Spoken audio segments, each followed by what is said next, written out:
السلام علیکم۔ سورۃ البقرہ آیت نمبر 161۔ ترجمہ: بے شک وہ لوگ جنہوں نے کفر اختیار کیا اور کافر ہونے کی حالت ہی میں مرے، ان پر اللہ کی اور فرشتوں کی اور سارے انسانوں کی لعنت ہے۔ آیت نمبر 162۔ ترجمہ: وہ ہمیشہ اسی پھٹکار میں رہیں گے، نہ ان پر سے عذاب کو ہلکا کیا جائے گا اور نہ ان کو مہلت دی جائے گی۔ آیت نمبر 163۔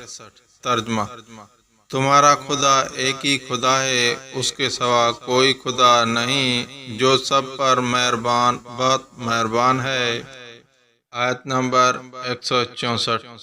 ترجمہ: بے شک آسمانوں اور زمینوں کی تخلیق میں، رات دن کے لگاتار آنے جانے میں، ان کشتیوں میں جو لوگوں کے اس فائدے کا سامان لے کر سمندر میں تیرتی ہیں، اس پانی میں جو اللہ نے آسمان سے اتارا اور اس کے ذریعے زمین کو اس کے مردہ ہو جانے کے بعد زندگی بخشی، اور اس میں ہر قسم کے جانور پھیلا دیے، اور ہواؤں کی گردش میں اور ان بادلوں میں جو آسمان اور زمین کے درمیان تابع دار بن کر کام میں لگے ہوئے ہیں، ان لوگوں کے لیے نشانیاں ہی نشانیاں ہیں جو اپنے عقل سے کام لیتے ہیں۔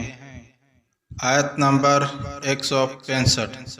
ترجمہ: اور اس کے باوجود لوگوں میں کچھ وہ بھی ہیں جو اللہ کے علاوہ دوسروں کو اس کی خدائی میں اس طرح شریک قرار دیتے ہیں کہ ان سے ایسی محبت رکھتے ہیں جیسے اللہ کی محبت رکھنی چاہیے، اور جو لوگ ایمان لا چکے ہیں وہ اللہ ہی سے سب سے زیادہ محبت رکھتے ہیں، اور کاش کہ یہ ظالم جب دنیا میں کوئی تکلیف دیکھتے ہیں اسی وقت یہ سمجھ لیا کریں کہ تمام تر طاقت اللہ ہی کو حاصل ہے، اور یہ کہ اللہ کا عذاب آخرت میں اس وقت بڑا سخت ہوگا۔